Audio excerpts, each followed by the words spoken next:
जिनके जब तक चल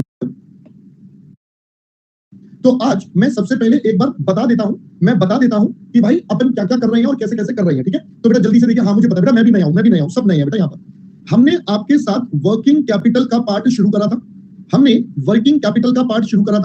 मैंने बताया था इसके अंदर एक टॉपिक हमारे पास आएगा, working capital management and financing of working capital. तो ये वाला जो पार्ट है, अभी एक तो अभी मैं बताता हूं, रुको, अभी एक तुम्हें किस्सा बताता हूं। अभी तुम्हें किस्सा बताऊंगा, देखना तुम मजा आ जाएगा सुन के। आज तुम्हें मजा आ जाएगा सुन के। किस्सा बताता हूं तुम्हें। अभी एक नालायक की कहानी बताता हूं। हमारी क्लास में से कोई नालायक है? हमारी क्लास में से नालायक है? अभी ढूंढता हूं मैं कौन है वो। अभी ढूंढता हूं बेटा कौन है, अभी देख रहा हूं। तो एक तो हमारा चैप्टर बेटा working capital management and finance capital, आपको बताया था ये यूनिट नंबर 1 है और ये यूनिट नंबर बेटा आपकी 6 है। ये दोनों हमने कवर कर लिए। फिर आपके पास एक बेटा इन्वेंटरी मैनेजमेंट का टॉपिक था, ये आपका शायद यूनिट नंबर 2 था, मुझे याद नहीं है। फिर तीसरा हिस्सा अंदर हमने आपके साथ बोला था, मैंने बोला था रिसीवेबल एंड पेबल्स मैनेजमेंट। तो मैं इन दोनों को साथ साथ कवर करवा दूंगा। ये है यूनिट नंबर 3 और नहीं, ये है यूनिट नंबर 4 और ये है यूनिट नंबर 5। तो हम ये वाला टॉपिक बेटा आपके साथ कर रहे हैं।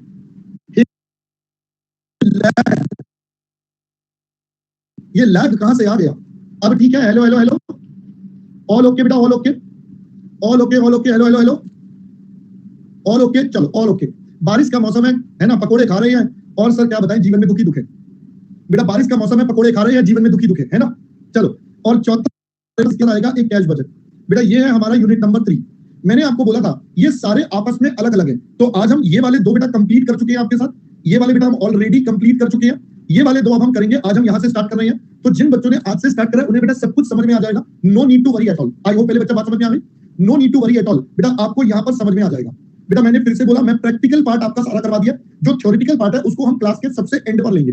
We will take up theory of each and every topic at the end of the topic. तो अपन ने जो प्रैक्टिकल रिलेटेड सारा पार्ट है वो कर लिया। थ्योरी बेटा मैं सबसे लास्ट में करवाऊंगा, बिकॉज थ्योरी का हमारे पास एक क्वेश्चन आता है। थ्योरी का क्वेश्चन आता है तो वो हम सबसे लास्ट में करेंगे, जो भी होगा। ठीक है जी, तो अपन अभी उसके ऊपर ज्यादा टेंशन नहीं ले रहे हैं। आई होप बच्चा पहले बात समझ में आ गई।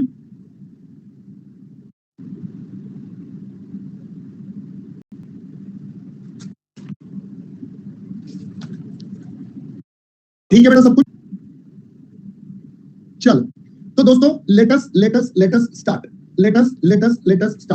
ठीक है, चलो दोस्तों, तो अब हम आपके साथ अपना नया चैप्टर स्टार्ट कर रहे हैं। आज हम बेटा आपके साथ नया चैप्टर स्टार्ट कर रहे हैं और अब आपको अभी सारी बातें समझ में आएंगी। थोड़ा सा बुद्धि और दिमाग आपको लगाना पड़ेगा मेरे साथ। थोड़ा सा बुद्धि और दिमाग आपको मेरे साथ लगाना पड़ेगा। जैसे ही आप लगाओगे तो बेटा आपको पता ही है हम बेटा क्या करते हैं, हम सबसे पहले चैप्टर के बेसिक कॉन्सेप्ट्स की ड्राइंग बनाते हैं ताकि हमें बेसिक कॉन्सेप्ट अच्छे से आ जाए और बाकी का जो टॉपिक है वो आराम से हंसते खेलते निपटा लें। तो आइए जी, हम सबसे पहले अपने सीएसपी पर चलते हैं, दैट इज कॉन्सेप्ट की सुख प्राप्ति। राइट, हम पहले बेटा कॉन्सेप्ट की सुख प्राप्ति करते हैं ताकि हमें इस चैप्टर का पूरा कॉन्सेप्ट समझ में आए। अच्छा, मैं एक बात बताता हूं, ध्यान से सुनना। आज मेरे साथ क्या हुआ, ध्यान से सुनना। एक बड़ी अजीब सी बात बताता हूं। चलो मुझे बताओ, आप में से कौन सा बच्चा है जो गुड़गांव में रहता है? कौन सा बच्चा जो बेटा गुड़गांव में रहता है? Who is in Gurgaon? Tushar कह रहा है ये है बेटा। देखो आज एक बच्चे ने क्या करा भाई, पता नहीं कहां पर बैठा था, कहां पर क्या कर रहा था। मेरे पास एक कॉल आया, कहता है सर आपने प्रिंट आउट दिए? मैंने कहा भाई कौन बोल रहा है? मैं डॉक्टर के पास बैठा हूं और कह रहा प्रिंट आउट दिए। कह रहा सर आपने प्रिंट आउट दिया, आपके प्रिंट आउट निकल रहे हैं, रिसीवेबल्स एंड पेबल मैनेजमेंट, आपका नाम लिखा है, आपका फोन नंबर लिखा। मैंने कहा भाई कहां से बोल रहे हो? कह रहा सर गुड़गांव से बोल रहा हूं। मैंने कहा भाई मैं नहीं हूं, मेरी फोटो वहां दिख रही है, वो मैं हूं, बट वहां पर कोई और नमूना बैठा होगा जिसने तेरे प्रिंटर को प्रिंट दे दिया। अब वो बता भी नहीं रहा है कि उसने प्रिंट दिया। भाई मेरे को कॉल कर रहा है, सर मेरे पैसे दे देना, मेरे प्रिंटर के प्रिंट निकल गए। मैंने कहा लो भाई साहब, आप देख रहे हो हमारे होनहार तेजस्वी बच्चे बेटा, आप देख रहे हो हमारे होनहार और तेजस्वी बच्चे बेटा चुन चुन कर मेरे को फंसवाते हैं, चुन कर मेरे को फंसवाते हैं। मतलब आप देख रहे हो बेटा तेजस्वी बच्चों की कहानी है। ये आज का थोड़ी देर पहले का किस्सा है, ये थोड़ी देर पहले का किस्सा है। मैंने कहा भाई साहब मतलब टैलेंटेड बच्चे हमारे यहाँ। चलो आओ बेटा जल्दी से आओ फटाफट से। अब हम जल्दी से बेटा अब जल्दी से आगे बढ़ते हैं। ठीक है, चलो देखो बेटा, आज हम सबसे पहले आपके साथ टॉपिक करने वाले हैं रिसीवेबल्स मैनेजमेंट। ठीक है बच्चों, चलो अब जरा ध्यान से सुनना बेटा, ध्यान से सुनना। मैंने हमेशा आपको बताया भाई जब भी मुझे कोई नया चैप्टर पढ़ना है, कुछ भी करना है, तो मैं तो चैप्टर को टुकड़ों में पढ़ लेता हूँ। आई रीड और स्टडी इट इन पार्ट्स। तो भाई मैंने कहा एक हिस्सा हो गया रिसीवेबल्स, एक हिस्सा हो गया मैनेजमेंट। सर योर रिसीवेबल्स का मतलब? सर रिसीवेबल्स का मतलब हमारे पास हो गया दोस्तों डेटर्स, राइट। और मैनेजमेंट वर्ड हम पहले दिन से पढ़ते आ रहे हैं, इसका मतलब इफेक्टिव यूटिलाइजेशन। भाई हम उस चीज को बहुत ही अच्छे तरीके से इफेक्टिवली यूटिलाइज करें, that is the simplest aspect. तो अगर मैं इन दोनों शब्दों को कंबाइन टुगेदर कर दूं तो बेटा मेरे पास टॉपिक क्या बच गया? मेरे पास अब डेटर्स रिलेटेड यूटिलाइजेशन। बेटा हमने पहले दिन से पढ़ा था, जब भी हम इफेक्टिव यूटिलाइजेशन की बात करेंगे, तो वो कैसे होगा? सर वो होगा जब हमें डिसीजन मेकिंग करनी पड़ेगी। We have to take lot of decisions related to debtors. भाई डेटर से रिलेटेड मुझे कई प्रकार के फैसले लेने पड़ते हैं। ये जो फैसले होंगे बेटा, इन्हीं के बेसिस पर हम अपने डेटर्स को इफेक्टिवली मैनेज कर सकते हैं। सोचो हम डेटर्स के बेसिस पर जो फैसले लेंगे उनसे रिलेटेड, उसके बेसिस पर उनका इफेक्टिव यूटिलाइजेशन। तो बेसिकली हमें यहाँ पर क्या करना है, हमें यहाँ पर डिसीजंस लेने हैं। किससे रिलेटेड डिसीजंस लेने हैं? Related to debtors. We have to take a lot of decisions related to debtors. Sir अब ये कौन कौन से डिसीजंस होंगे? तो मैंने कहा बस यही तो मुद्दा है। तो आइए जरा सोचते हैं डेटर्स से रिलेटेड बेटा हमारे पास कौन कौन से मुद्दे होंगे। तो हमारे पास प्राइमरीली बेटा 3 मुद्दे आते हैं जो हमारे डेटा से रिलेटेड होते हैं। देखो बेटा, सबसे पहला मैटर जो डेटा से रिलेटेड आता है दैट इज इसको उधार कितना देना है। भाई इसको कितने दिन का उधार दें, सबसे पहला मुद्दा तो बेटा यही आता है आपके पास। सोचो जरा सोचो भाई, अगर हम किसी पर्सन को उधार दे रहे हैं, किसी क्लाइंट को क्रेडिट दे रहे हैं, तो for how long the credit should be. तो यहां पर हम बात करते हैं सबसे पहले अपनी क्रेडिट पॉलिसी की। क्या पहले बेटा आपको बात समझ आई? हमने बोला सबसे पहला मुद्दा आएगा रिलेटेड टू क्रेडिट पॉलिसी। अब बेटा आपको ना 2 वर्ड्स में मतलब समझना है। पहले तो देयर आर 2 डिफरेंट वर्ड्स। एक वर्ड होता है जिसको हम बोलते हैं बच्चा क्रेडिट पीरियड, दूसरा वर्ड होता है बेटा क्रेडिट पॉलिसी। पहले बेटा बात समझ आई? There are 2 different words. Credit period का तो मतलब हो गया कितने टाइम का उधार दिया, फुल स्टॉप। क्रेडिट पीरियड का मतलब कितने टाइम का उधार दिया, फुल स्टॉप, बस, इससे आगे कुछ नहीं। But credit policy is actually a wider term. Credit policy is actually a wider term. Credit policy में बेटा मल्टीपल चीजें आपकी कवर होती हैं। जैसे अगर मैं बात करूं तो क्रेडिट पॉलिसी में बेटा हमारे पास 2 चीजें कवर होती है जो हमारे कोर्स में है, मैं उसकी बात कर रहा हूं। ठीक है, मैं अपने कोर्स की बात कर रहा हूं। हमारे कोर्स में इसमें सबसे पहला मुद्दा आएगा आपका क्रेडिट का पीरियड, कितने दिन का उधार देना है। क्या पहले ये बात समझ आई? Credit policy is a wider term, इसमें बहुत सारी चीजें आती हैं जैसे क्रेडिट पीरियड।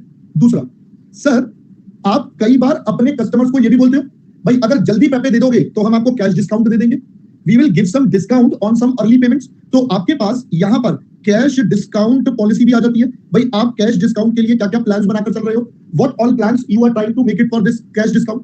मैं और बात करूं तो इसमें तो और भी प्रोविजंस आते हैं। अगर कस्टमर ने पैसे नहीं दिए तो क्या करना है, अगर बैड डेट हो गया तो क्या करना है, अगर कस्टमर ओवरड्यू हो गया तो इंटरेस्ट कितना लेना है। ये सारी की सारी बातें is a part of credit policy. पहले बेटा बात समझ आई?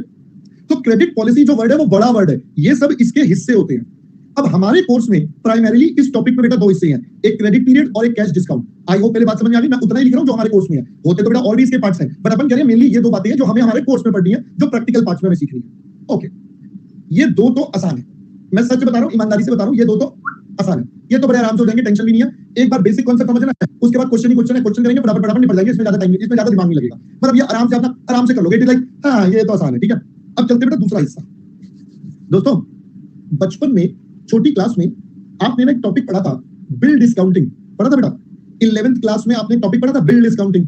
अकाउंट्स में आप एंट्रियों पे एंट्रियां मारते थे, ओ भाई साहब, मतलब एकदम तड़कता भड़कता टॉपिक था आपके पास। यस बिल्कुल था, फाउंडेशन में भी था, right.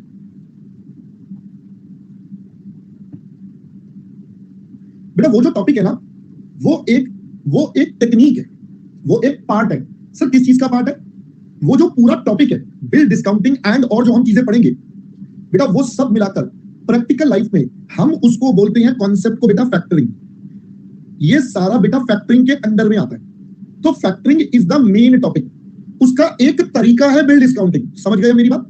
Factoring is a main topic, उसका एक तरीका है बिल डिस्काउंटिंग, और ऐसे और भी उसमें कई तरीके होते हैं। तो हमारे को ये पढ़ना है, बट अगेन हमारे को बेटा लिमिटेड कॉन्सेप्ट पढ़ना है। हमारे लेवल पर बहुत ज्यादा नहीं है, लिमिटेड कॉन्सेप्ट है, बट अच्छा कॉन्सेप्ट है। तो इसमें बच्चों का थोड़ा दिमाग लगता है, इसमें दिमाग और बुद्धि दोनों लगाने पड़ते हैं, तब ये टॉपिक अच्छे से क्लियर हो पाता है। तो इस टॉपिक में बच्चे को थोड़ी सी कष्ट परेशानी होती है, ये टॉपिक तो फटाफट हो जाएंगे, इसमें कोई दिक्कत नहीं है। यहाँ पर थोड़ी कष्ट और परेशानी होती है, अदरवाइज ये वाला टॉपिक बहुत आसान है, कोई ज्यादा मुश्किल नहीं है। पहले बेटा आपको चैप्टर का एक फ्रेमवर्क समझ में आ गया। पहले बेटा चैप्टर का अपने फ्रेमवर्क समझ में आ गया कि भाई हमारे पास चैप्टर का फ्रेमवर्क क्या है, व्हाट इज द फ्रेमवर्क जो हमें पूरा पढ़ना है। अब मैं सबसे पहले हिस्से से आपके साथ शुरू करता हूं। Now this is the first concept which we have to learn और अंडरस्टैंड। क्या बेटा मेरी अब आप मेरे साथ हैं सारे के बच्चे, एकदम परफेक्ट, चलो बहुत बढ़िया। देखो बेटा सबसे पहले हमारे पास एक टॉपिक आता है जिसका नाम है बेटा क्रेडिट पीरियड। क्रेडिट पॉलिसी तो मैंने आपको बता ही दिया। क्रेडिट पॉलिसी का मतलब क्या हो गया? All matters related to the credit given to the customer is considered as credit policy. इसमें सारे मैटर्स आ गए। सारे मैटर्स में से एक मैटर कौन सा बेटा हमारे पास? एक मैटर सर हमारे पास है क्रेडिट पीरियड। एक मैटर है क्रेडिट पीरियड। तो आइए जरा पहले इसके बारे में थोड़ी चर्चा कर लेते हैं, व्हाट इज क्रेडिट पीरियड।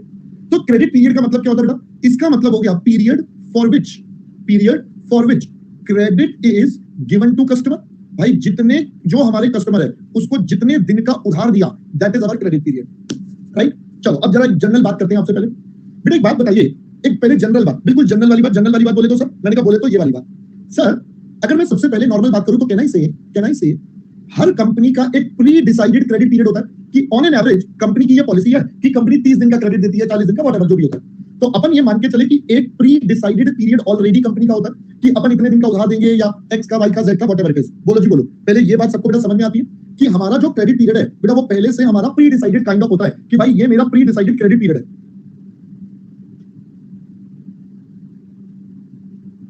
बेटा बोलो जी बोलो, अरे मैं रुक गया था, अब बोलो, आवाज आ रही है? हाँ आवाज आ रही है बेटा, हाँ। तो प्री डिसाइडेड होता है। अब देखो कई बार क्या होता है, कई बार ये होता है कि कोई कस्टमर आया या कंपनी ऐसा सोच रही है, कंपनी बेटा ऐसा सोच रही है कि यार हम ना काम करते हैं, अपने बिजनेस को हमें ग्रो करना है, अपने बिजनेस को बेटा हमें क्या करना है, ग्रो करना है। अगर अपने बिजनेस को ग्रो करना है तो बताइए बेटा क्या करें? तो कई बार कंपनी कहती है क्यों ना हम अपने क्रेडिट पीरियड को इंक्रीज कर दें, let's increase our credit period. हम अपने क्रेडिट पीरियड को इंक्रीज कर देते हैं। या फिर कई बार company is of the view कि भाई हम अपने क्रेडिट पीरियड को क्या कर देते हैं, डिक्रीज कर देते हैं, डिक्रीज इन क्रेडिट पीरियड। बेटा ये दो टाइप के पॉइंट्स हमारे पास आ सकते हैं। These are the two categories of points which appears with us. बोलो जी बोलो। अब सर हमें ये देखना है as a organisation, as a financial manager, आपको डिसाइड करना है कि कंपनी ये काम करे या ना करे। पहले इंक्रीज की बात करेंगे, डिक्रीज को भी छोड़ दो, दो सेपरेट मैटर है। तो एज अ ऑर्गेनाइजेशन आपको डिसाइड करना है कि हम ये वाला काम करें या ना करें। तो बताइए बेटा हम फाइनेंस में कैसे डिसाइड करते हैं कि ये काम करें या ना करें? बताइए, how do we decide in finance की वेदर वी शुड वर्क और नॉट? बताइए सर, सिंपल सा मैटर है।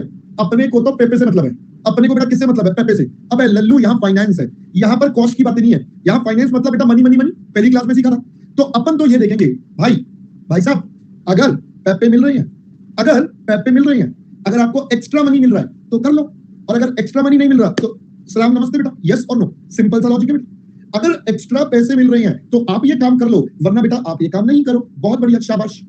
चलो, तो यानी कि क्रक्स में अगर मैं बात करूं, अगर मैं बेटा शॉर्ट में आपसे बात करूं तो क्या मैं बोल दूं बेटा यहाँ ट्रेडिंग ऑन इक्विटी कैसे आ गया मेरे दोस्त? यहाँ तू कैपिटल स्ट्रक्चर थोड़ी लगा रहा है कि जो तेरे को ट्रेडिंग ऑन इक्विटी का बेनिफिट मिलेगा। भाई यहाँ पर तो तेरे को ये देखना कितना फायदा कितना नुकसान, सिंपल।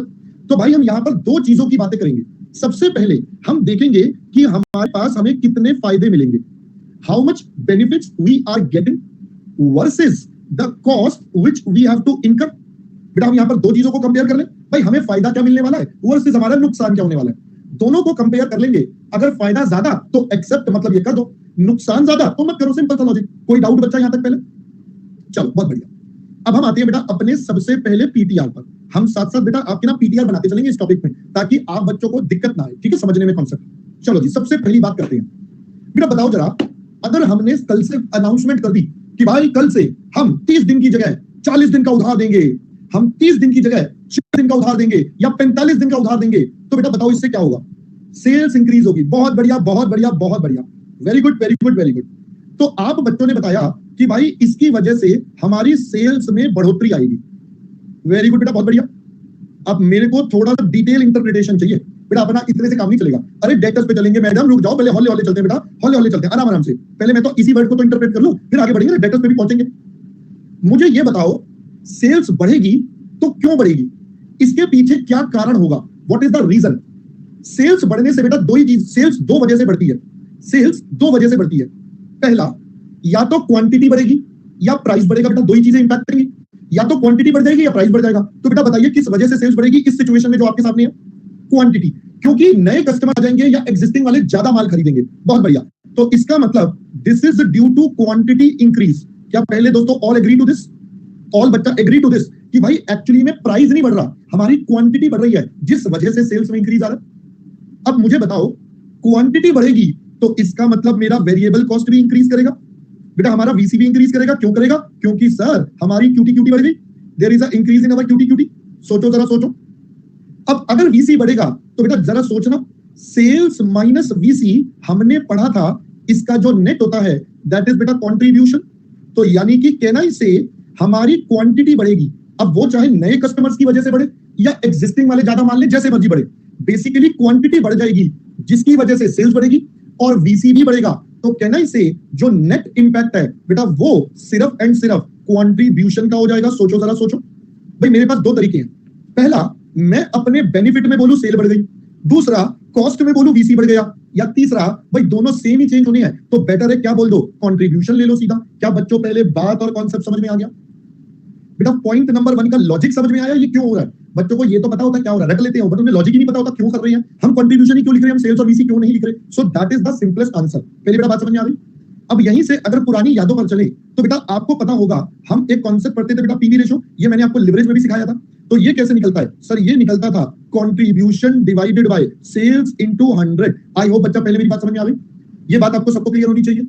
इसी से एक और इंटरप्रिटेशन निकाले तो बेटा हमारे पास एक और होता था, it is 100 minus VC ratio बेटा। अब what was VC ratio? VC ratio was variable cost divided by sales into 100। ये सब बातें बेटा हमने मार्जिनल कॉस्टिंग में भी पढ़ी हुई है और मैंने आपको लिवरेज वाले चैप्टर में भी ये सारी बातें सिखाई थी। मैंने तो बेटा लिवरेज वाले में भी ये सारी बातें आपको बताई थी बेटा। प्रॉफिट वॉल्यूम रेशियो स्पर्श। चलो अब जरा ध्यान से सुनो बेटा, मैं फिर से एक बार याद दिला रहा हूं। अगर क्रेडिट पीरियड बढ़ेगा, अगर क्रेडिट पीरियड बढ़ेगा तो बेटा क्रेडिट पीरियड बढ़ने से हमेशा क्वांटिटी में बदलाव आता है, और अगर कुछ ना बोला जाए तो बाय डिफॉल्ट अजम्पशन ये होती है कि selling price per unit and VC per unit ये दोनों बच्चा सेम रहेंगे। तो जब ये पर यूनिट सेम रहेगा तो इंपैक्ट सिर्फ क्वांटिटी का आएगा, और क्वांटिटी का नेट इंपैक्ट अपन सीधा कंट्रीब्यूशन ले सकते हैं। So that is the first point. हम कहेंगे सबसे पहला बेनिफिट किस चीज का मिलेगा? सबसे पहला बेनिफिट मिलेगा जिसको हम बोलते हैं बेटा इंक्रीज इन कंट्रीब्यूशन। ये हमारे पास सबसे पहला फायदा, ये हमारे पास बेटा सबसे पहला फायदा। आई होप पहले बात समझ में आ गई। बोलो जी। अबे मेरे लल्लू लाल तू ना सुधरने वाला, मैं यहां पर पीटीआर लिखवा रहा हूं कि ये आगे जाकर काम आएंगे। कह रहा आपने ये क्यों लिखा, फिर आपने ये क्यों लिखा, फिर आपने सीधा ये क्यों नहीं लिखा, ये क्यों लिखा आपने? अबे लल्लू लाल ये आगे जाके काम आएंगे भाई, आगे जाके काम आएंगे। तेरी यादें ताजा करवा रहा हूं कि भाई बाद में जाके मत रोइयो कि सर ने पढ़ा नहीं था पीवी रेशो क्या होता है या वीसी रेशो क्या होता है। बेटा अभी क्या हो रहा है, अभी ना भाई हम ना कॉन्सेप्ट पढ़ रहे हैं, तो पेशेंस ठीक है। चलो और सोचते हैं फायदा क्या होगा। अगर कंपनी बेटा उधार का पीरियड बढ़ाएगी तो और क्या फायदा होगा? तो बेटा फायदा ये होगा, देखो मैं एक एग्जांपल देता हूं। मान लो पहले कंपनी 30 दिन का क्रेडिट पीरियड देती थी, ठीक है। अपन एक एग्जांपल लेंगे, ध्यान से सुनना। पहले कंपनी क्या करती थी बेटा? 30 दिन का क्रेडिट पीरियड देख लेती थी। अब कंपनी ने मान लो वो 60 डेज कर दिया, तो यानी कि पहले 1 महीने का उधार था। तो सोचो मेरे को अपने ऑफिस से एक बंदा भेजना पड़ेगा, जा भाई सबसे पैसे लेकर आ, कलेक्शन करके आ, जा सबसे कलेक्शन करके आ, है ना, वसूली करके आ। तो वो वसूली वाला बंदा महीने में बेटा एक ही बार जाएगा, क्योंकि मैं तो 30 दिन का उधार देता हूं।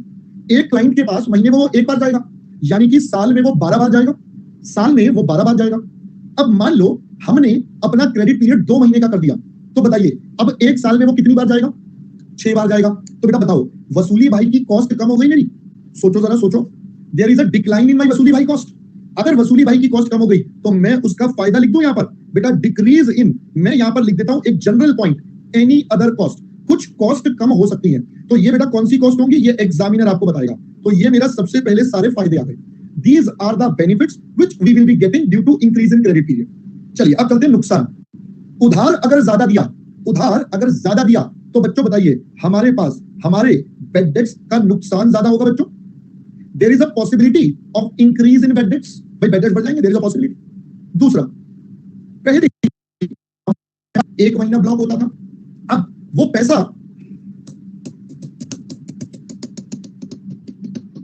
अब ठीक है भाई, ठीक है। चल यस सर, चलते हैं बेटा दूसरे एलिमेंट पर। आइए अब हम चलते हैं अपने पीटीआर नंबर 2 पर। आइए जरा इसको समझ लेते हैं बेटा, आइए जरा समझते हैं। मान लो हमने बेटा अपना माल कैश में खरीदा, मान लो हमने अपना माल कैश में खरीदा 20 रुपए का, ठीक है। हमने इस माल को कर दिया सेल कितने का? मान लेते हैं ये हमने बेटा किसको बेचा? ये हमने शिवानी को बेच दिया। ये शिवानी को बेचा कितने का? अबे याद नहीं है 20,000 रुपए का, पिछली बार भी तो बेचा था लल्लू लाल, भूल गए? 20 रुपए वाली आइटम 20,000 रुपए की बेची थी, और शिवानी को बोला शिवानी मैडम आप ना पे कर देना कितने बार? After 30 days. अच्छा कृष्णा को बेचा था, चलो कोई बात नहीं। 20 रुपए वाली आइटम 20,000 रुपए की बेच दी और बोल दिया 30 डेज बाद दे देना। बताओ जरा, अगर हम इस ट्रांजेक्शन के बारे में इवैल्यूएशन करें तो कहना इसे 19,980 रुपए का इसमें बेटा प्रॉफिट हो गया। 19,980 का प्रॉफिट। तो बताना जरा हमारा फंड ब्लॉक कितना हुआ बच्चों? हमारा फंड ब्लॉक कितना हुआ? 20 रुपए। अब ये जो फंड ब्लॉक हुआ बेटा, याद ध्यान से, ये जो फंड ब्लॉक हुआ इस फंड ब्लॉक पर बेटा कंपनी की अपॉर्चुनिटी कॉस्ट लगेगी। सोचो जरा सोचो, कंपनी का ये वाला पैसा ब्लॉक हो गया तो इस पैसे पर कंपनी की ओपोपोपो कॉस्ट लगेगी बच्चे। Company has to bear the ओपोपोपो कॉस्ट। ये बेटा 20 रुपए वाली जो कॉस्ट है कंपनी की बेटा आपके पास इनकर हो जाएगी। तो यानी कि अब सोचो, अगर हम ये बात बोलते हैं कि हम उधार का टाइम बढ़ा रहे हैं, कितना हुआ बच्चों? हमारा फंड ब्लॉक हुआ 20 रुपए। अब ये जो फंड ब्लॉक हुआ बेटा, याद ध्यान से, ये जो फंड ब्लॉक हुआ इस फंड ब्लॉक पर बेटा कंपनी की अपॉर्चुनिटी कॉस्ट लगेगी। सोचो जरा सोचो, कंपनी का ये वाला पैसा ब्लॉक हो गया तो इस पैसे पर कंपनी की ओपोपोपो कॉस्ट लगेगी बच्चे। Company has to bear the ओपोपोपो कॉस्ट। ये बेटा 20 रुपए वाली जो कॉस्ट है कंपनी की बेटा आपके पास इनकर हो जाएगी। तो यानी कि अब सोचो, अगर हम ये बात बोलते हैं कि हम उधार का टाइम बढ़ा रहे हैं, बेटा बताइए उधार का टाइम बढ़ाएंगे तो ये अब चलो पहले और थोड़ा और चलते हैं इसके आगे, हम पीटीआर पर चलते हैं। पहले थर्ड पीटीआर समझते हैं, फिर इसके बाद में उस पॉइंट को डिस्कस कर लेंगे। सुनो बच्चा, बेटा अब याद करिए, अगर हम बात करें ऑन एन एवरेज हमारे डेटर्स कैसे निकलते हैं, अगर हम डेटर्स की बात करें तो डेटर्स हमेशा निकलते हैं बेटा क्रेडिट सेल्स पर। आप इसे डिवाइड कर दो 365 से, आप इसे डिवाइड कर दो बेटा 365। हेलो हेलो हेलो, चल आप अपने डेटर्स कैसे निकालेंगे बेटा? डेटर्स निकलेंगे ये हमारे पूरे साल की सेल्स डिवाइडेड बाय 365। बेटा 365 से डिवाइड करा तो क्या हो गया? एक दिन का क्रेडिट सेल्स आ गया। बेटा ये एक दिन का आ गया। हम जितने दिन का उधार देते हैं बेटा उसको हम बोलते हैं एवरेज कलेक्शन पीरियड। कितने दिन में हमारे वसूली भाई जाएंगे, कितने दिन में वसूली भाई जाएंगे, तो बेटा इतने हमारे डेटर्स हो जाएंगे। सोचो जरा सोचो, अब ये 365 बोलो, 52 बोलो या 12 बोलो, एक ही बात है बेटा। आप 365, 52, 12 कुछ भी बोलो, depending upon days, weeks, month. आपको बच्चा पहले बात समझ में आ गई? पहले बेटा यहां तक का सारा मैटर क्लियर है? Everyone clear up to this? Perfect. अब मैंने आपको एक कॉन्सेप्ट बताया था, अरे तुषार बेटा ये पूरे साल की सेल, ये एक इतने दिन का उधार दिया तो इतने डेटर्स हो गए, सिंपल बेटा। ठीक है दोस्त, चलो अब हम और आगे बढ़ते हैं बेटा। मैंने आपको बताया भाई आपका जो पैसा ब्लॉक होता है वो बेटा कौन सा वाला होता है? सर वो तो आपकी कॉस्ट होती है। पैसा तो कॉस्ट वाला ब्लॉक होता है, ये तो रिटर्न ऑन इन्वेस्टमेंट है बेसिकली। तो बेटा अगर हम यहां पर बात करें तो जब हम अब इसे कॉस्ट पर निकालते हैं तो अपन क्या बोलेंगे? Credit cost of sales, credit cost of sales या टोटल कॉस्ट ऑफ, जो मर्जी बोल दो बेटा, डिवाइडेड बाय 365। बेटा ये एक दिन का, एक हफ्ते का, एक महीने का, जितने दिन का उधार देते हो बेटा ये उतने दिन का पैसा आ गया। बट ये जो निकल कर आएगा ये क्या आएगा? इसको हम बोलते हैं बेटा इन्वेस्टमेंट इन डेटर्स। समझ में आ गया पहले बच्चों? ये वर्ड आ जाएगा इन्वेस्टमेंट। हमारा कितना पैसा लगा हुआ है, ऊपर है सेल्स, कितने का सामान बेचा, वो उधार, ये आगे बेटा हमारी कॉस्ट। अब अगर मैं कहूं तो मैं ये जो ऊपर वाला टोटल कॉस्ट वाला पार्ट है बेटा, टोटल कॉस्ट को क्या मैं वीसी प्लस एफसी करके भी लिख सकता हूं? Total cost can be shown as VC plus FC. तो यहां पर 365, 52, 12 इनटू एवरेज कलेक्शन पीरियड। क्या दोस्तों पहले यहां पर बात समझ में आ गई? ये जो एवरेज कलेक्शन पीरियड है हम प्यार से इसको बोल देंगे हमारा एसीपी। प्यार से हम इसको क्या बोल देंगे बेटा? एसीपी। आई होप पहले बात समझ में आ गई। बेटा हमें अपनी टोटल कॉस्ट लेनी है। कॉस्ट को कैलकुलेट करने के अलग अलग तरीके हैं। अलग अलग तरीकों में से बेटा एक तरीका है आप मटेरियल, लेबर, फलाना ढिंग का टोटल निकाल लो।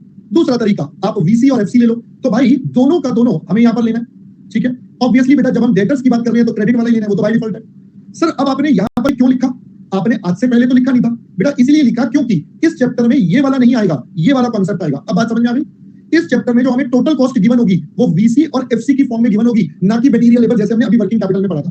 सो यहां पर इस चैप्टर में जो कॉस्ट होगी वो वीसी और एफसी के ब्रेकअप में होगी, इसीलिए मैंने आपको ये वाला कॉन्सेप्ट लगाया। तो हमारे इस चैप्टर में बेटा ये इस्तेमाल होगा। आई होप पहले बच्चा ये वाली बात समझ में आ गई। चलो और आगे बढ़ते हैं। अब आप मुझे बताओ ये जो डेटर्स है बेटा, ये जो डेटर्स है और ये जो हमारा एसीपी है, इन दोनों का रिश्ता कैसा? इन दोनों का रिश्ता बेटा डायरेक्ट, इन दोनों का डायरेक्ट रिश्ता है।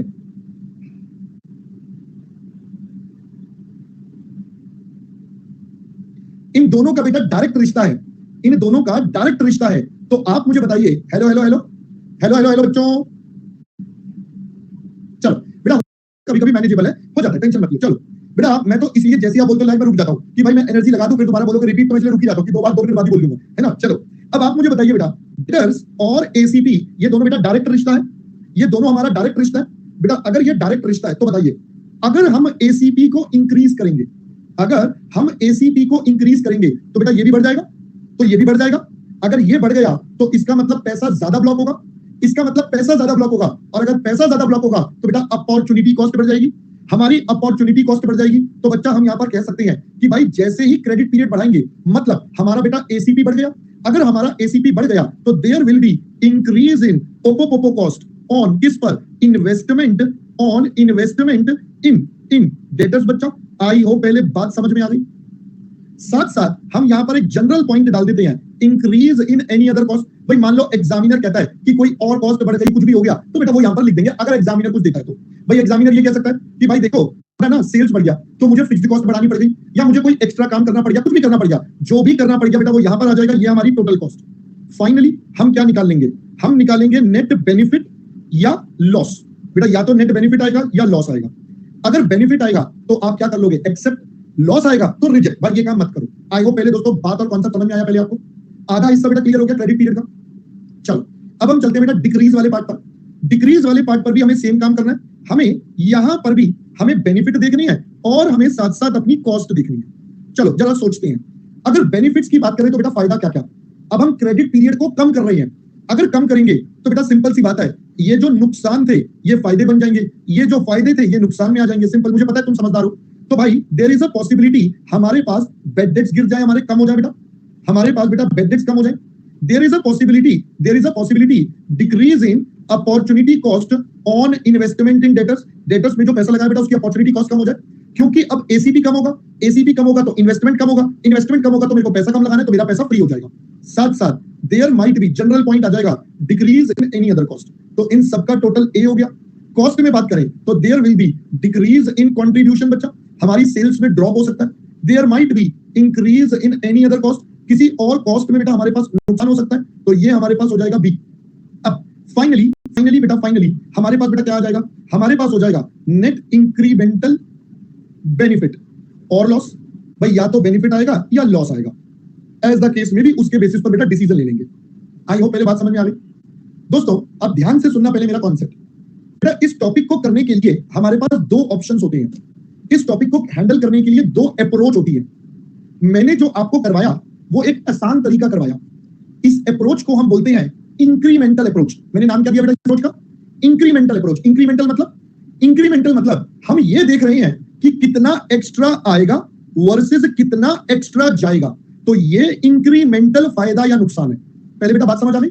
हम यहां पर सिर्फ एक्स्ट्रा वाले पार्ट को कंसीडर कर रहे हैं, ठीक है? तो ये पेपर में बेटा इसी तरीके से करना, आसान तरीका। आपको बेटा पेपर में इसी तरीके से करना है, आसान तरीका बेटा, इजी तरीका। अब आप सारे बच्चे पहले बेटा इसको कॉपी कर लीजिए। पहले बेटा सारे बच्चे इस तरीके को कॉपी कर लीजिए। जो दूसरा तरीका है उसको हम कल डिस्कस करेंगे, आज नहीं करेंगे, ठीक है? उसको हम कल डिस्कस करेंगे, बस मैं समझाऊंगा उसको, ठीक है? चलो अब पहले सारे बच्चे बेटा यहां से कॉपी करेंगे। आपने बेटा यहां से कॉपी करना शुरू करना है, ठीक है? आपने बेटा यहां से कॉपी करना शुरू करना है, तो पहले आप कॉपी करिए, फिर हम इसके बेटा क्वेश्चंस वाले पार्ट करते हैं। जल्द बेटा स्टार्ट हो जाइए कॉपी करना, शाबाश। बेटा न्यूमरेटर दोनों में है, तो जब दोनों न्यूमरेटर में एक बढ़ेगा तो दूसरा भी बढ़ेगा ना बेटा। सिंपल तनु, इसमें क्या दिमाग लगाना बेटा? इसमें क्या बताऊं मैं? डायरेक्ट इनडायरेक्ट वाला बेटा मैं क्या बताऊं बेटा, बता। देख बेटा तनु, इसको मैं सिंपल सा बताता हूं। डायरेक्ट रिलेशन होता है जब एक बॉयफ्रेंड और गर्लफ्रेंड होते हैं। That is the direct relation. अगर गर्लफ्रेंड ने बोला कि मुझे मूवी देखनी है तो बेटा बॉयफ्रेंड कुछ नहीं कहता, वो कहता हाँ जी जैसी आपकी इच्छा। या बॉयफ्रेंड ने कुछ बोल दिया तो गर्लफ्रेंड भी उसकी बात मान लेती है। जबकि इनडायरेक्ट रिश्ता होता है जब दो लड़के या दो लड़कियां दोस्त होते हैं। एक लड़के ने बोला कि मुझे मूवी देखनी है, तो उसका जो दोस्त है वो बोलेगा चल पागल, जब भाग जा यहाँ से, मूवी नहीं देखनी, यहाँ पे बैठ के पढ़ाई कर ले। तो बेटा इनके ओपिनियन हमेशा ही अलग होंगे। पहले समझ में आ गया आपको? तो डायरेक्ट रिलेशन होता है बेटा, वो हमेशा क्या होता है, एक बंदा बढ़ रहा है तो दूसरा भी बढ़ेगा, दूसरा भी कम होगा तो वो दूसरे होगा। जबकि इनवर्स में बेटा एक जो बोल रहा है दूसरा उसका उल्टा करेगा। That is the simple thing, ठीक है बेटा? अब कॉपी कर लो बेटा। मैंने आपको एग्जांपल दिया है कि एग्जामिनर कोई भी आइटम दे सकता है, तो इसलिए वो जनरल पॉइंट है। Increase in any other cost, decrease in any other cost, दोनों केसेस में वो जनरल पॉइंट है, वो पेपर में किसी भी तरीके से आ सकता है, ठीक है ना?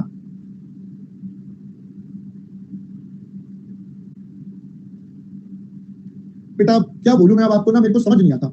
बिस्वा बेटा मैंने ना ये बात आपको 2 बार रिपीट करी, पेपर में यही वाला करना है, यही वाला करना है, यही वाला करना है। और किसी के मन में डाउट है बेटा? तुम्हें क्या लग रहा है मैं टाइम पास करवाने के लिए बैठा हूं यहाँ पर? पौना घंटा 1 घंटा हो गया है, तुम्हें लग रहा है मैं टाइम पास करवा रहा हूं कि पेपर में ये करना नहीं, हमें सब पढ़ा रहे हैं, टाइम पास कर रहे हैं? अब लल्लू लाल क्या बोलूं यार मैं इन बच्चों को ना, मतलब खतरनाक ही है ये बच्चे ना, अलग ही लेवल के प्राणी है। करिए बेटा नेक्स्ट। ब्लॉक हुआ वो इंटरेस्ट लिखेंगे। तूने 20 रुपए पेन में ना लगाता तो 30 रुपए की इन्वेस्टमेंट करके कुछ रिटर्न कमाता, तो तेरी अपॉर्चुनिटी कॉस्ट लग रही है या नहीं लग रही है इन्वेस्टमेंट पर? तो अगर तू वो पैसा इस पेन में ना लगे मार्केट में खरीदा, तूने कैश अपॉर्चुनिटी कॉस्ट में दोस्त। अभी तो तेरे को एग्जांपल देके बताया, 20 रुपए का पेन 20,000 में बेचा, तूने 20 रुपए मार्केट में खरीदा, तूने कैश दिया, तो वो तेरा पैसा ब्लॉक हो गया। वो पैसा तुझे 30 दिन बाद मिलेगा। अगर तू वो पैसा इस पेन में ना लगाता तो 30 रुपए की इन्वेस्टमेंट करके कुछ रिटर्न कमाता, तो तेरी अपॉर्चुनिटी कॉस्ट लग रही है या नहीं लग रही है इन्वेस्टमेंट पर? तो लग रही है, तो बात खत्म हो गई, हमने पढ़ा। करिए बेटा कॉपी।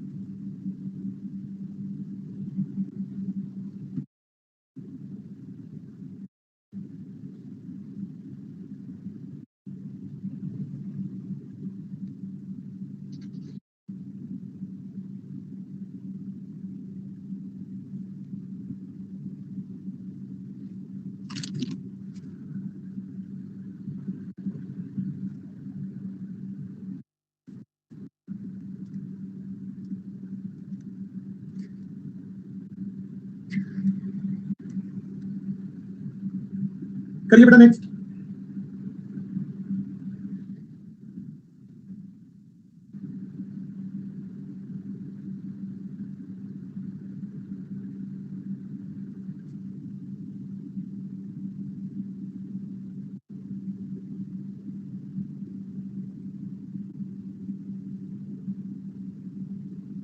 भाई साहब ईमान बेटा अभी तो बताया था भाई, 20 रुपए तूने लगाए तो वो कहां से लाएगा?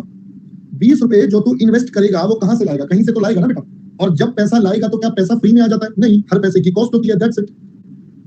हर पैसे की बेटा कॉस्ट होती है, दैट्स इट। तो तभी उस 20 रुपए पर हमारी अपॉर्चुनिटी कॉस्ट लगेगी। Got it?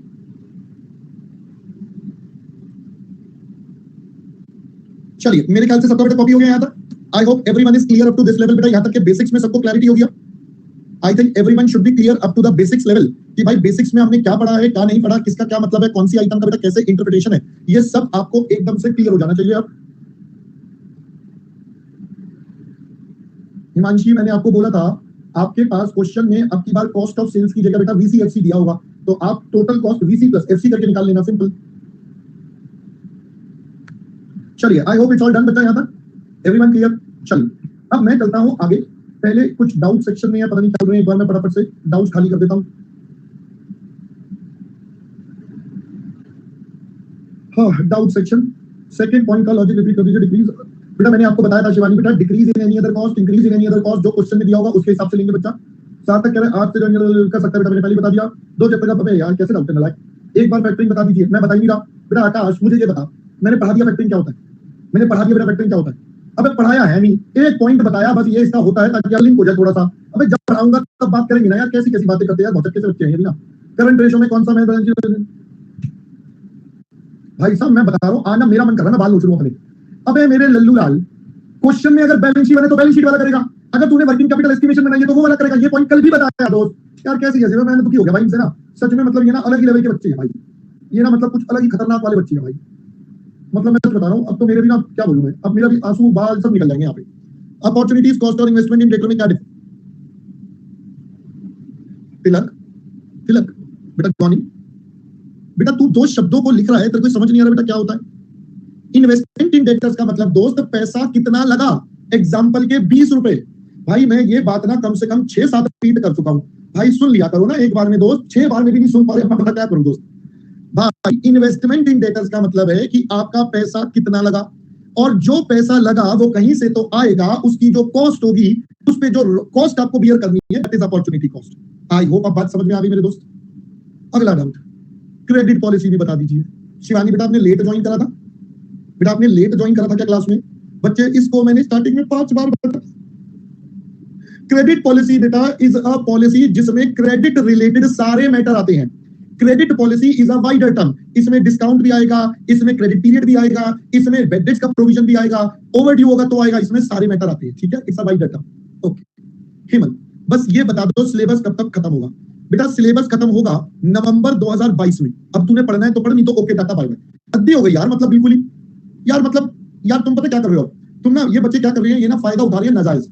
अब पता है ऐसे डाउट्स देखकर पता क्या होता है, मैं सच बता रहा हूँ, ईमानदारी से मैं बता रहा हूँ, ऐसे डाउट्स देखकर ना मुझे मन करता है कि मैं ना बाकी सबकी तरह डाउट्स बताना ही छोड़ दूं, बाकी सबकी तरह अपना पढ़ाता रहूं, जिस बच्चे का भाड़ में जाए, जिसको समझ आए समझे, जिसको नहीं आए ना समझे, है ना। तो ये होता है बेटा इन सब चीजों से, ये होता है बेटा जो आपको ना मतलब आपको लग रहा है कि ना कि यहाँ पर सर टाइम पास करने के लिए बैठे हैं और हम मस्ती मजाक करने के लिए बैठे हैं और करते रहो सर से। पहले बेटा बात समझ आ रही है? ये प्रॉब्लम होती है जब आपको थोड़ी ज्यादा लिखी दे दी जाए। क्या बोल रहा है, मेरे पास कोई शब्द नहीं है बोलने के लिए ना इन बच्चों को। चलिए फिलहाल आइए बेटा हम तो अपनी पढ़ाई पे फोकस करते हैं। मेरा तो एज यूजुअल काम है बेटा, मैं तो अपना काम करूंगा ही, है ना, मेरा तो अपना काम है जो मैं करूंगा। चलिए late us start with the topic receivables management, unit 4 है बेटा, चैप्टर नंबर 10 का आपके स्टडी मॉड्यूल का।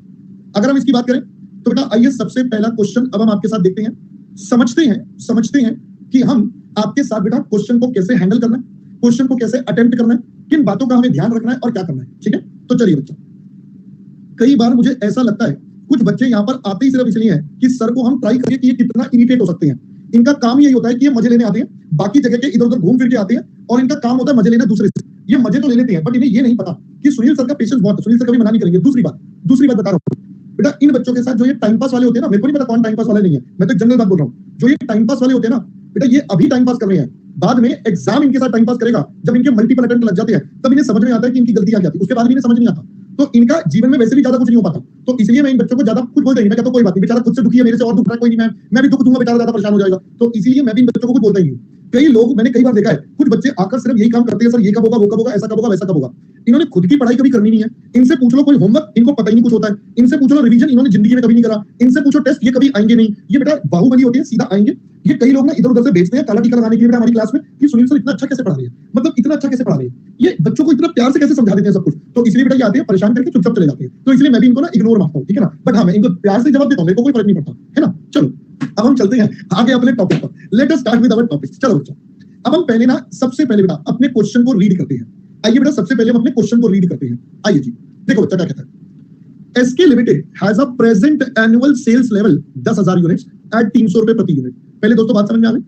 आपको बता रहा है कि अभी हमारे पास 10,000 यूनिट बिकते हैं और 300 रुपए का हमारे पास सेलिंग प्राइस है।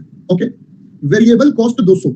आपको मैंने थोड़ी देर पहले बताया था, एग्जामिनर जो अब डेटा देगा बेटा वो वीसी एफसी इस तरीके से देगा। तो आप देखो, आपको वेरिएबल कॉस्ट दे दिया और साथ साथ बता दिया फिक्स्ड कॉस्ट 3 लाख रुपए। हमने कहा ओके, तो बेटा पहले यहां तक का डेटा क्लियर। ये एग्जिस्टिंग डेटा बता दिया। Present credit period allowed by companies 1 month. अभी 1 महीने का उधार है बच्चा। Companies considering proposal to increase to 2 months और 3 मंथ्स, या तो 2 महीना या 3 महीना, दो ऑप्शन हमारे सामने है। और कंपनी ने ये एस्टिमेट करा, एग्जिस्टिंग और प्रपोज्ड। 1 महीना पॉलिसी, 2 महीना, 3 महीना। इंक्रीज इन सेल्स, बेटा वर्ड पढ़ लो क्या बोला है सबसे पहले। तो यहां पर ना थोड़ा शब्दों का खेल होगा, क्योंकि हम इंक्रीमेंटल अप्रोच लगाएंगे तो आपको शब्दों को थोड़ा ध्यान से पढ़ना है। इंक्रीज इन सेल्स मतलब ये एक्स्ट्रा, और ऑब्वियसली मैंने आपको पहले बताया था सेल्स बढ़ेगी ड्यू टू क्वांटिटी, तो वीसी भी बढ़ेगा, इंपैक्ट हमारा कंट्रीब्यूशन। यहां बेटा 15% या 30%। परसेंटेज ऑफ बैड डेट्स, बेटा ये कौन से वाले सर, ये टोटल वाले होंगे, क्योंकि यहां इंक्रीज नहीं बोला, यहां इंक्रीज नहीं बोला, तो ये 1%, यहां 3 और यहां 5। कहता है increase in fixed cost by 50,000। ये कब होगा? Increase in CL beyond 25% of present level. अगर सेल 25 से ज्यादा बढ़ गई तो 50,000 रुपए का एक्स्ट्रा फिक्स कॉस्ट। बेटा आप अभी मुझसे पूछ रहे थे increase in any other cost, ये रहा। इसी तरीके से decrease in any other cost भी एग्जामिनर दे सकता था, तो वो क्वेश्चन टू क्वेश्चन वेरी करेगा। Company plans a pre tax return of 20% on investment in receivables.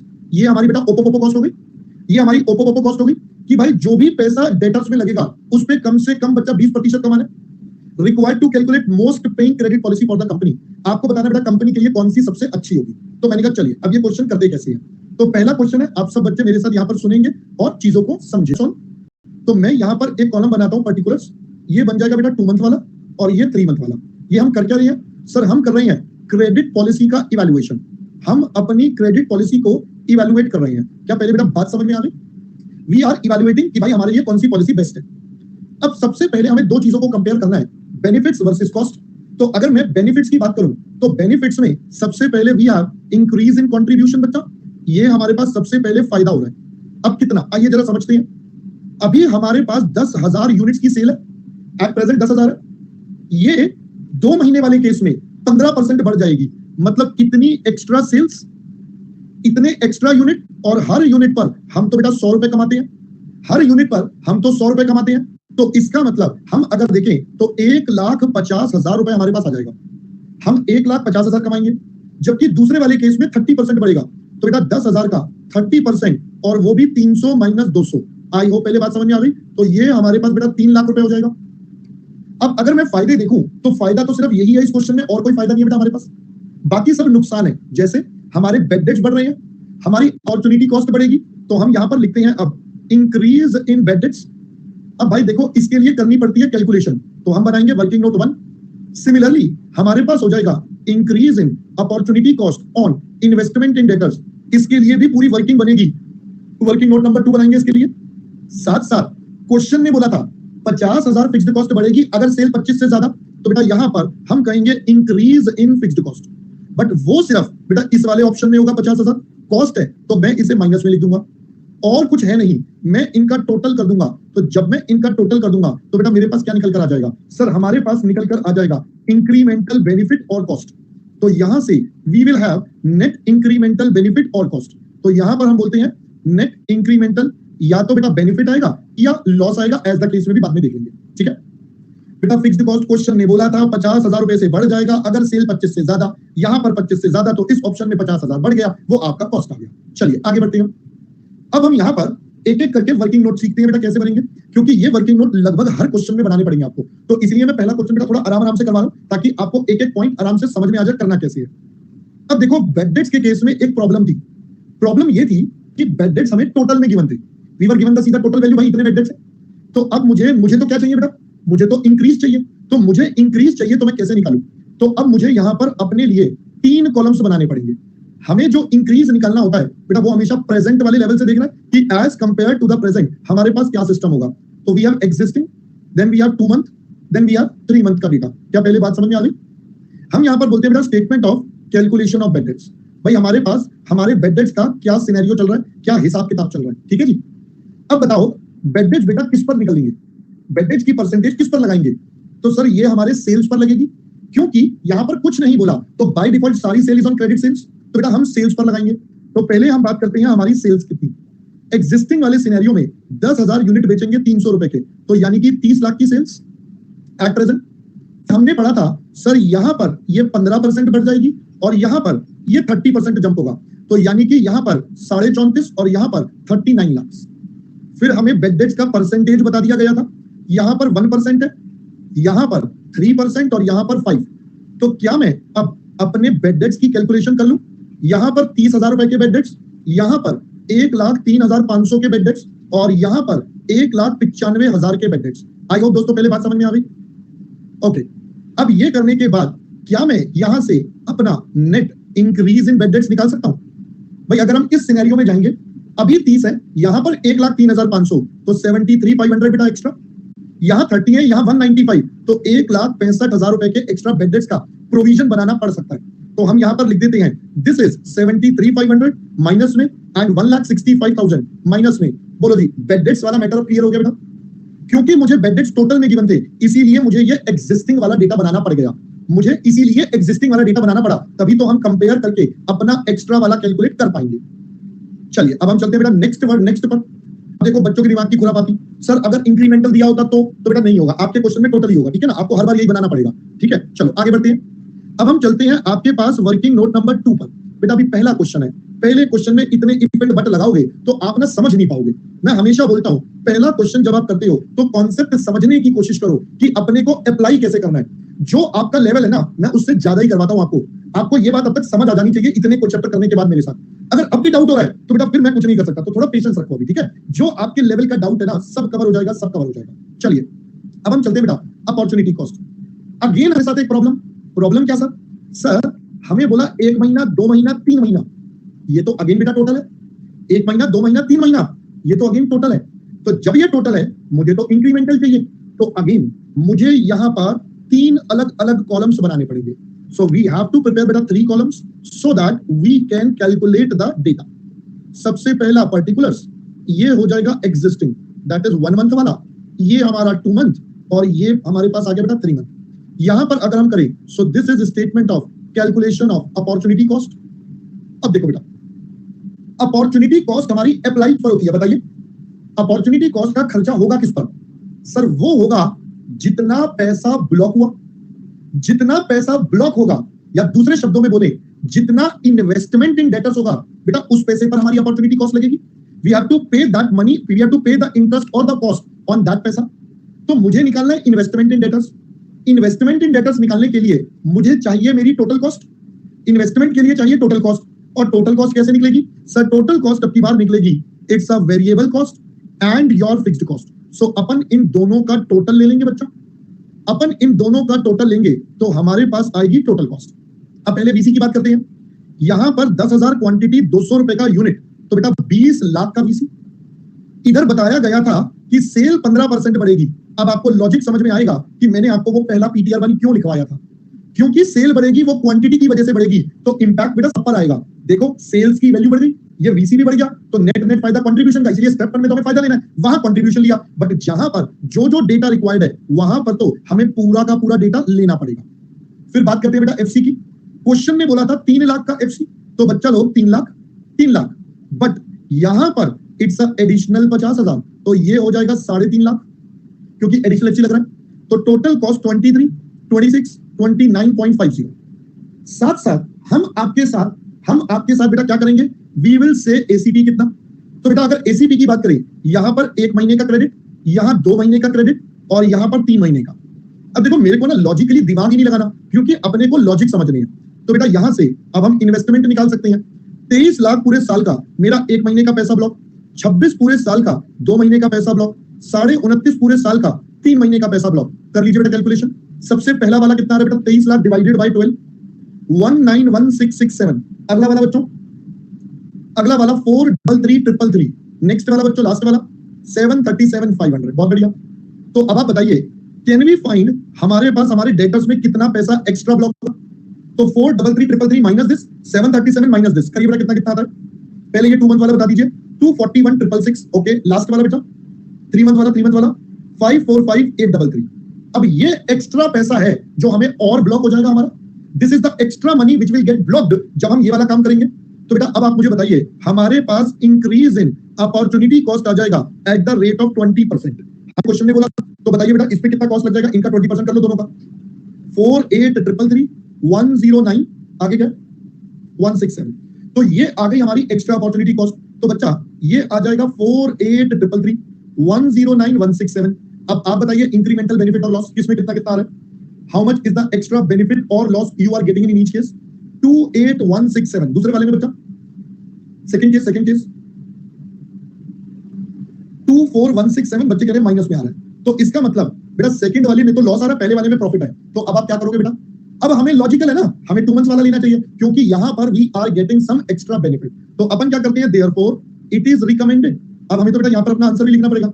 It is recommended to increase the credit period to 2 months. अपन credit period को क्या करेंगे? क्रेडिट पीरियड को 2 मंथ्स कर सकते हैं, एज इट विल जनरेट। इसकी वजह से क्या होगा बेटा? हमारे को जनरेट हो जाएगा क्या? Extra benefit. कितने का सर? 28167 का। पहले दोस्तों बात समझ में आ गई? बेटा रेवेन्यू नहीं है मेरे दोस्त, दिस इज अ बेनिफिट मेरे दोस्त। ये नेट प्रॉफिट आपका बढ़ेगा दोस्त। अब पहले बच्चों यहां तक की बात समझ में आ गई? क्लियर हो गया बेटा? बेटा वर्किंग नोट नंबर 2 का लास्ट पार्ट सिंपल था। आपका इतना पैसा ब्लॉक होगा, इनका डिफरेंस ये एक्स्ट्रा, इनका डिफरेंस ये एक्स्ट्रा। ये जो एक्स्ट्रा ये कहां से आएगा? जहां से भी आएगा उसकी 20% कॉस्ट है, तो अपन इसका 20% ले लें। इस पैसे को लाने की ये एक्स्ट्रा कॉस्ट देनी पड़ेगी, इस पैसे के बदले ये एक्स्ट्रा कॉस्ट है, तो ये मेरा एक्स्ट्रा अपॉर्चुनिटी कॉस्ट है और ये मेरा नेट प्रॉफिट और लॉस है। Got it? चलिए अब आप क्वेश्चन नंबर 1 बेटा कॉपी करिए फटाफट से। पता नहीं बेटा अंशिका, मेरे एंड से तो सब ठीक है, मेरे एंड से तो बेटा सब ठीक है।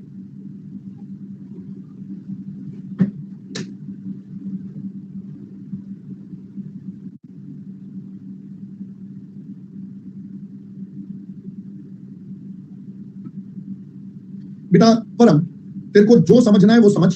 बेटा सारे एलिमेंट्स की वजह से आता है। अब तू बोलेगा नहीं जी ये तो इस इंजेक्शन इसी वजह से हो रहा है, तो भाई उसका मेरे पास कोई आंसर नहीं है बेटा। जब हमने सारे एलिमेंट्स लिख दिए, तू कहेगा नहीं ये तो इसकी वजह से, ये हटा दो तो सॉल्यूशन। बेटा ऐसे थोड़ी होता है, हटा दो ऐसे हो जाएगा वैसे हो जाएगा। भाई 50,000 तू हटा दे तब भी तेरा ये कम रहेगा, 2 मंथ वाला ज्यादा रहेगा। फिर क्या ऐसे मत ना, चलो जल्दी से करो।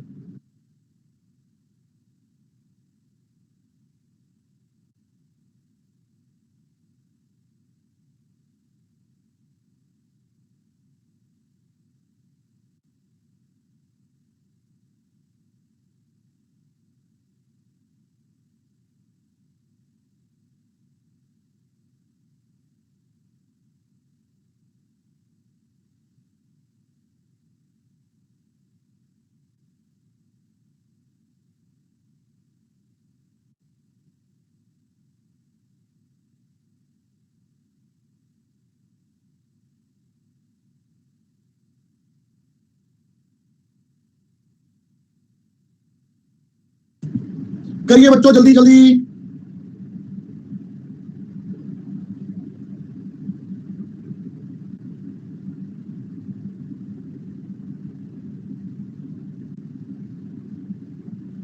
आजकल मैं देख रहा हूँ कई लोगों को ना जोश चढ़ गया जब से हमने एक तो संकल्प बैच ने टेस्ट लेना शुरू करा है, प्लस मैं ग्रुप 1 के टेस्ट ले रहा हूँ, तो बाकी सब लोग भी आजकल शुरू हो गए, हम भी टेस्ट लेंगे, है ना? सब लोग शुरू हो गए बेटा टेस्ट देखा देखी, हम भी टेस्ट लेंगे बच्चों के, है ना? चलो हो गया कॉपी?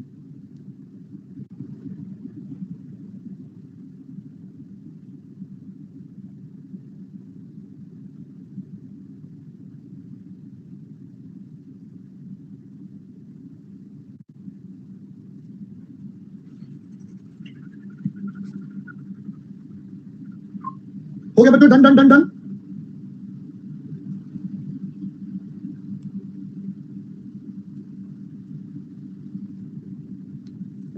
मैं आपको एक बात बताता हूं। कल ना मैं आज अभी सुबह ना मैं कहीं जा रहा था, तो ना मतलब मेरे को ना एक कुछ रेडियो पे कुछ चल रहा था, कुछ रेडियो पे चल रहा था कार में। So I was able to correlate it मतलब मैंने उसको अपने से कोरिलेट कर पा रहा था। तो उसमें टॉपिक ये था, आप कॉपी करते रहो, कोई दिक्कत नहीं, कॉपी हो गया बेटा यहाँ तक, पहले ये वाला कॉपी हो गया सबका, चलिए तो आगे बढ़िए, कॉपी करिए। तो उसमें ना बड़ा एक सिंपल सी बात आई कि यार एक पर्सन इतनी मेहनत क्यों करता है अपने जो भी वो काम कर रहा है, जो भी वो कर रहा है, व्हाटएवर इट इज, जो काम कर रहा है।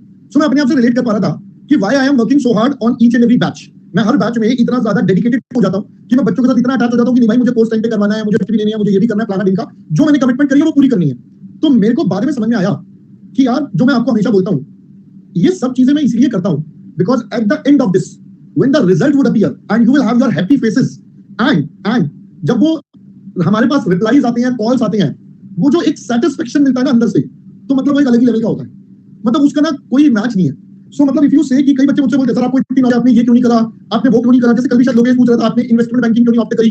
तो ठीक है, I could have done various things, ऐसा कुछ नहीं कि मेरे पास कोई रिस्ट्रिक्शन था, even I have done my also in a corporate sector, but still the moment when the result comes and that the satisfaction you get and the affection you get, that summarises it all. तो वो जो होता है ना कि आपको मैं dedicated, इतना ज्यादा डेडिकेटेड क्यों हो सर आप, बाकी कोई नहीं करता सर इस सब्जेक्ट में, आप इतना डेडिकेटेडली करते हो सब कुछ, तो बेटा ये ना बस वो लास्ट का जो सेटिस्फेक्शन मिलेगा ना वो बस अपने लिए है। सेटिस्फेक्शन मैं आपको बताता हूं कैसे मिलता है।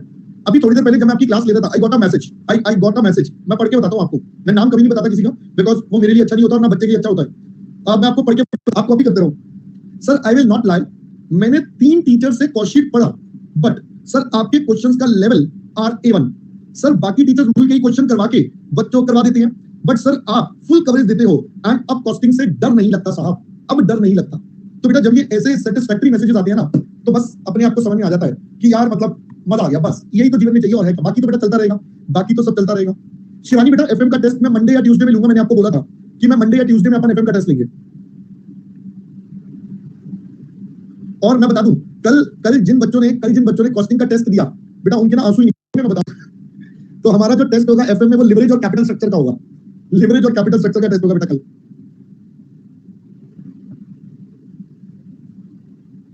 तनु बेटा ये नॉर्मल है, मुझे पता ही है, हर बार ऐसा होता है।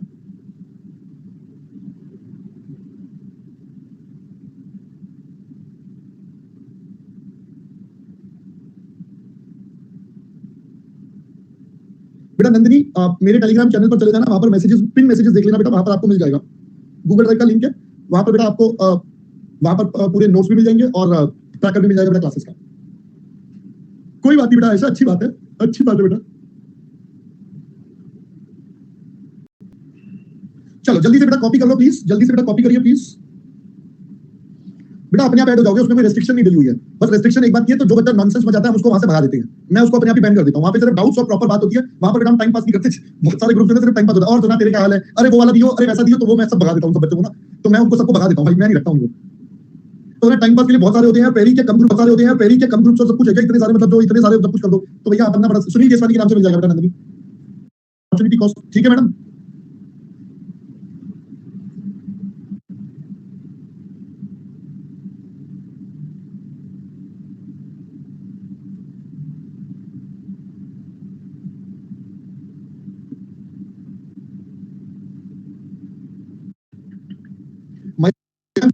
एक चैप्टर के लिए, तो प्लीज जरा ध्यान से सुन लेना, ये पीटीआर बेटा थोड़ा इंपॉर्टेंट पीटीआर है, तो प्लीज थोड़ा ध्यान से सुनना, ठीक है बच्चों। तो ध्यान से सुनना, एग्जामिनर हमसे कैसे मजे लेगा। एक तरीका मैंने आपको बताया जो अभी पिछले क्वेश्चन में करा, एग्जामिनर ने वेरिएबल कॉस्ट भी दे दिया, फिक्स्ड कॉस्ट भी दे दिया, काम खत्म, सिंपल। अब दूसरा तरीका, आपको पता है एक कॉन्सेप्ट होता है एवरेज कॉस्ट पर यूनिट का, पता है बेटा सबको एवरेज कॉस्ट पर यूनिट, बताना जरा कैसे निकलता है ये। तो सर इसमें क्या, लो total cost divided by number of units, इसमें क्या दिमाग लगाना है ना भाई। मैंने कहा बिल्कुल बात ठीक है, चलो थोड़ा सा और इसको सिंप्लीफाई करते हैं। तो क्या मैं बोल दूं average cost per unit is equal to VC plus FC divided by number of units. बेटा जिन बच्चों का नहीं दिख रहा वो रिफ्रेश कर लो please, refresh in case if any of you are finding trouble. तो बेटा एवरेज कॉस्ट पर यूनिट हमारे पास हो जाएगा, नहीं बेटा होगा कुछ टेक्निकल एरर होगा, हर बार बच्चे थोड़ी मजे लेते हैं, हाँ मतलब तुम करो तो सब सही है, बाकी करे तो मजे ले रहे हैं, हमें पढ़ लो इधर में होगा भाई, उनका टेक्निकल इशू आ गया होगा कुछ है, ये सही है बेटा भाई, उनका टेक्निकल इशू आ गया होगा, ये कोई बात थोड़ी है, तुम करो तो सब कुछ ठीक है, मतलब बाकी करे तो मजे ले रहे हो। चलो इधर पढ़ लो पहले दोस्तों, यहां तक समझ में आ गया बेटा, average cost per unit is equal to VC plus FC divided by number of units. तो देखो बेटा हम इसको ऐसे भी कह सकते हैं, average cost per unit is equal to VC divided by units plus FC divided by units. बोलो बेटा बोलो, ये दोनों सेपरेट कर दिए। क्या मैं बोल सकता हूं average cost per unit is equal to VC per unit plus FC divided by units. बोलो जी बोलो, क्लियर? क्या मैं इसको बोल सकता हूं FC divided by units is equal to average cost per unit minus VC per unit? यानी कि अगर हम बोले टोटल एफसी निकालना है तो हमारे पास एक तरीका हो जाएगा average cost per unit minus VC per unit into number of units. बोलो जी बोलो। तो बेटा ये है हमारा अगला PTR. This is the concluding PTR, PTR का फाइनल इंटरप्रिटेशन। एग्जामिनर हमें फिक्स्ड कॉस्ट दो तरीकों से देगा। एग्जामिनर फिक्स्ड कॉस्ट बेटा दो तरीकों से देगा। एक तरीका जो हमने लास्ट क्वेश्चन में देखा, हमें सीधा सीधा बता देगा कि सर ये हमारी फिक्स्ड कॉस्ट है। दूसरा तरीका हमें बेटा क्वेश्चन में क्या दे देगा, एवरेज कॉस्ट पर यूनिट। अब की बार वो एवरेज कॉस्ट पर यूनिट दे देगा और वीसी पर यूनिट दे देगा। बेटा ये दोनों वैल्यूज दे देगा और एफसी नहीं बताएगा। तो आपको क्या करना पड़ेगा, दोनों का difference multiply number of units, you will get fixed cost. पहले दोस्तों बात समझ में आ गई? बोलो जी। पहले दोस्तों यहां तक की बात समझ में आ गई? चलिए अब आप मेरे से कॉपी कर लीजिए फटाफट से, जल्दी से बेटा कॉपी प्लीज।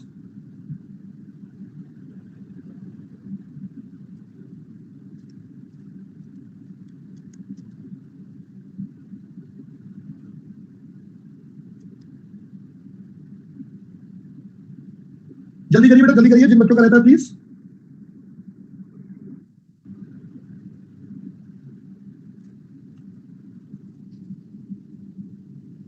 चलिए ये था बेटा हमारा पीटीआर नंबर 1। अब हम चलते हैं बेटा सेकंड पीटीआर पर। Let's move on to the second PTR. अरे जब हमारा पीटीआर नंबर 1,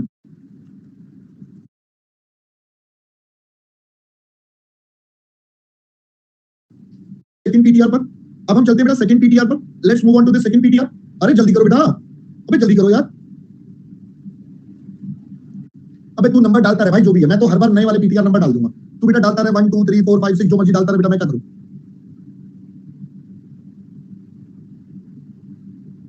तो बेटा सेकंड पीटीआर आइए जरा देखेंगे थोड़ा ध्यान से। देखो दोस्तों, हमारे पास एक कॉन्सेप्ट होता है जो हमने बचपन से आप पढ़ते आ रहे हो, which is called debtors turnover ratio. याद है बेटा?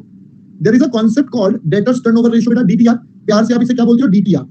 अब टर्नओवर रेशियोस, हम इसका कॉन्सेप्ट तो खैर बाद में सीखेंगे।